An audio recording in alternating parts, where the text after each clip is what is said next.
ایک بزرگ تھے، وہ گلی سے گزر رہے تھے۔ ایک شرابی کو دیکھا کہ وہ گندی نالی پر پڑا تھا، نشے میں دھت، حالت غیر ہوئی ہے۔ انسانی ناطے اس پر ترس آیا، اس کو وہاں سے اٹھایا، اس کا منہ دھویا اور اس کے گھر چھوڑائے۔ خیرات ہوئی، سحری کے وقت، تہجد کے وقت وہ مسجد میں گئے، وہ بزرگ جیسا ان کی عادت تھی، تو دیکھا کہ ان سے پہلے آج کوئی شخص تہجد کے مصلی پہ بیٹھا ہے اور نوافل ادا کر رہا ہے۔ بڑی حیرت ہوئی، دیکھا تو یہ وہی شخص تھا جس کو آج دوپہر کو گندی نالی سے اٹھا کر کے اس کا منہ دھو کر کے ان کے گھر چھوڑ کے آئے تھے۔ تو حیرت سے کہا، بار الہ تیری قدرتوں کے رنگ، یہ آج ہی تو میں نے شراب خانے سے باہر گندی نالی پہ پڑا ہوا دیکھا۔ عاطف سے آواز آئی، میرے بندے تو نے اس کا منہ دھو دیا تھا، میں نے اس کا دل دھو دیا۔ تو جب کوئی شخص اپنا منہ دھوتا ہے، اپنے ہاتھ دھوتا ہے، تو اللہ اس کے گناہ دھو ڈالتا ہے۔ تو یہ نصف الایمان ہے، یہ آدھا ایمان ہے۔ ہمارے دین نے ہمیں صفائی کا، ستھرائی کا، پاکیزگی کا، عفت کا، پاک دامنی کا حکم دیا ہے۔ اگر آپ مجھ سے پوچھیں کہ اسلام کا دوسرا نام کیا ہے، تو میں کہوں گا اسلام کا دوسرا نام دین طہارت ہے۔ علماء نے لکھا کہ ایک طہارت معنوی ہوتی ہے، ایک طہارت حسی ہوتی ہے۔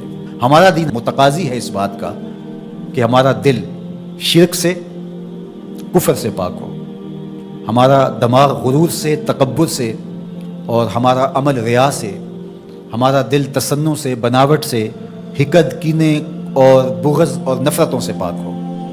مانوی نجاست سے ہم اپنے آپ کو پاک کریں۔ اسی طرح ہم ہر طرح کے حدث سے اپنے آپ کو پاک کریں، حد سے اصغر ہو یا حد سے اکبر ہو۔ وضو سے رہیں، وضو پر وضو کرنا مستحب ہے اور یہ قربت الہی کا ذریعہ ہے، اور ہر وضو کے ساتھ مسواک کرنا مستحب ہے، اور اگر مسواک نہیں ہے تو آپ انگلی کے ساتھ اپنے دانتوں کو صاف کریں۔ غسل واجب ہو وہ تو کرنا ہی کرنا ہے، لیکن روزانہ کی بنیاد پہ صفائی حاصل کرنے کے لیے غسل کیا جائے، مستحب ہے۔ نماز کے لیے آپ کے لباس کا صاف ہونا بھی شرط ہے، آپ کے جسم کا پاک ہونا بھی شرط ہے، حد سے اکبر اور حد سے اصغر سے پاک ہونا بھی شرط ہے، اور جہاں کھڑے ہو کے نماز پڑھ رہے ہیں اس جگہ کا پاک ہونا بھی شرط ہے۔ مجھے بتائیے کوئی ایسا پاکیزہ دین آپ نے دیکھا ہے؟ اس سے بڑھ کر کیا کہ جب تم اس دنیا سے رخصت ہونے لگے اور تمہارے بدن کو مٹی کے سپرد کرنے لگے، اور وہ بدن مٹی کھا جائے گی، لیکن کہا کہ اس کو بھی ذرا غسل دے کے بھیجو، اس کو چٹے لباس کا کفن دے کے بھیجو۔ یہ وہاں پیش ہو رہا ہے تو پاکیزہ بدن کے ساتھ۔ تو یہ ہمارا دین ہے جو ہمیں صفائی کا، ستھرائی کا حکم دیتا ہے۔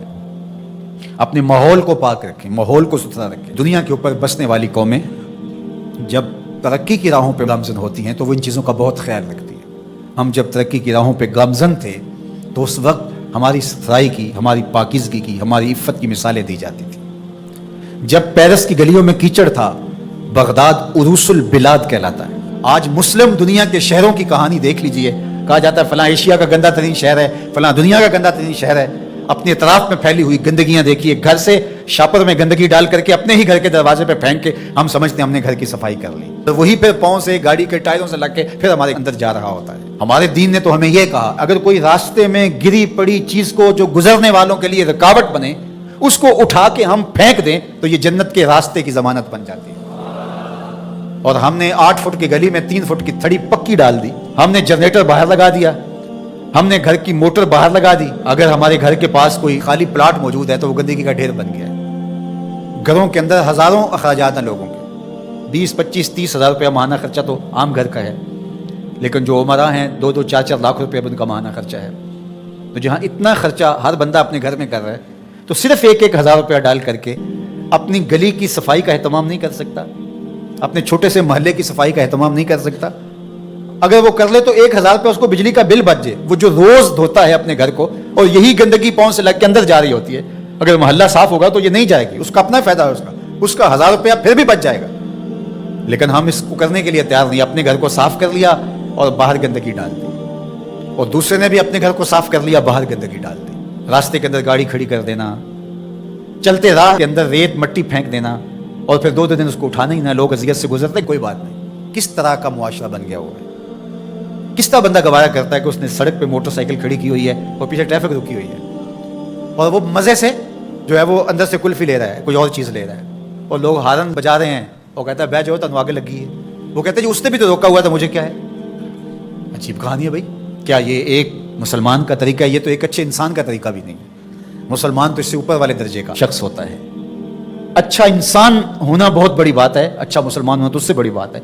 ہم سوچیں کہ جو ہمارے تیور, لچن, طرز زندگی, انداز معاشرت ہے, وہ ایک اچھے مسلمان ہونے کی تو دور کی بات, اچھے انسان ہونے کی بھی نہیں ہے. تو ہمارا دین صفائی کا دین ہے, ہمارا دین پاکیزگی کا دین ہے. ماحول کی پاکیزگی سے لے کر ذات کی پاکیزگی تک, ظاہری پاکیزگی سے لے کے باطنی پاکیزگی تک, خیالوں کی پاکیزگی سے لے کے سوچوں کی پاکیزگی تک, طرز زندگی کی پاکیزگی سے لے کر انداز معاشرت کی پاکیزگی تک, ایک صالح, پاکیزہ, خوبصورت اور ستھرا معاشرہ تشکیل دینے کے لیے مجھے اور آپ کو کردار ادا کرنا چاہیے, اور ہمیں اپنے حصے کا کام کرنا چاہیے. چیزوں میں ترتب ہو, خوبصورتی ہو, نظم ہو, اور کسی کے لیے قذر کا